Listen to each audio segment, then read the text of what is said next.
Hi, welcome to the Gamesplainer. I'm Jeff the Gamesplainer and today I'm gamesplaining Tiny Towns. If you've watched my other video, you'll have an idea of how the game plays. I've set the game up for a 2-player game. It works relatively straightforward, so these cards would normally be face down. I've just left them face up so we can see what each player is actually working towards. Okay, so we start over here, the person with the hammer, and he will choose a brown. He'll place that there. The other player must also take brown, and he might actually start down in that bottom corner also. That then gets passed across. Let's see how the players go. I think that they're both going to go after their cards first. So he's going to go for a blue, which puts that there. We can see this is playing relatively straightforward to start with.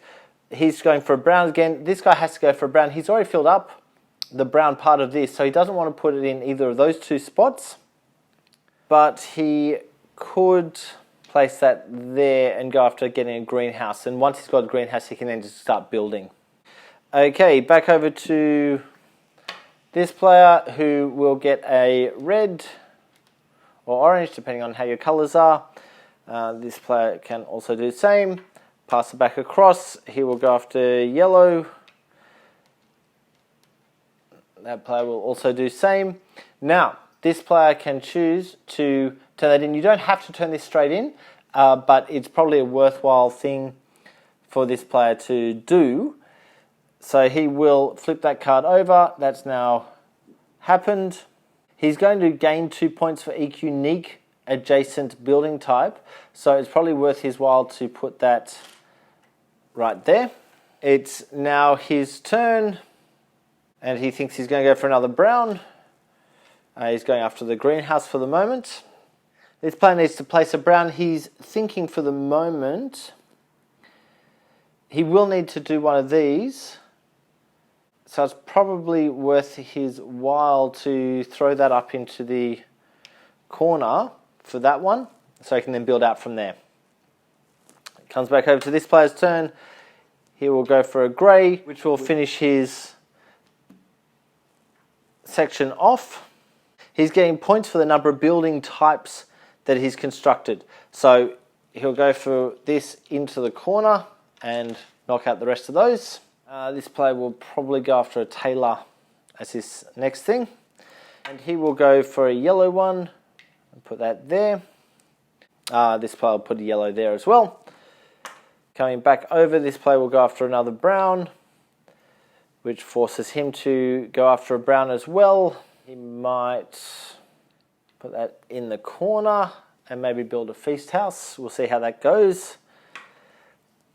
This player will now build a blue, and this one will also build the blue. So both of them have managed to do their greenhouse. He will actually put his greenhouse in that top corner. Okay, back over to this side. I've just noticed this player's monument will only score at the point of building. So he shouldn't have actually built that yet. He wanted the spots locked out, but not built. So he'll just hang on to that until he can't do any more. Then he'll turn that in to enable that building to happen. So this player is going to go after cottages now, and he thinks it's is probably worth his while trying to just keep an absolute focus on the cottages. So he'll put that one there, forcing the other player to take a blue, and he'll take a blue there and pass that across. He's going to go for a brown, which will allow him to get that.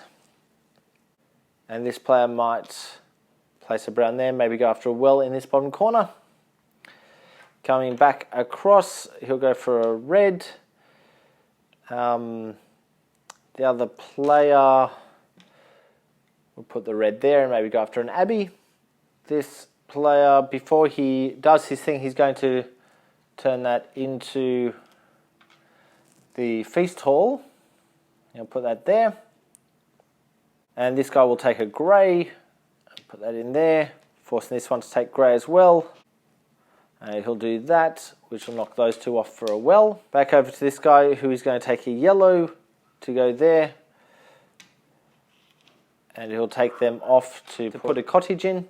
This player is going to put the yellow one there with the hopes of building the tailor along the top.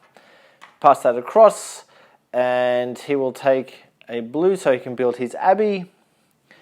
This player will put his blue there, and the abbey can come off and throw the abbey in. That will get points for as long as it's not adjacent, which it's not because it's not talking orthogonally, it's just straights. So I just need to make sure that it doesn't get built here or here. The only problem is that this player has now cut off this corner from being able to be built on.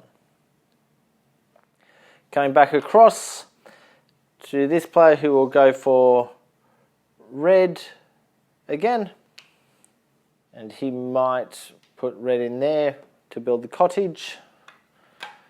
Come back across, and he'll put a grey up there. He might put his grey there. Okay, back over here. This player is looking for yellow there. This player will also do the yellow.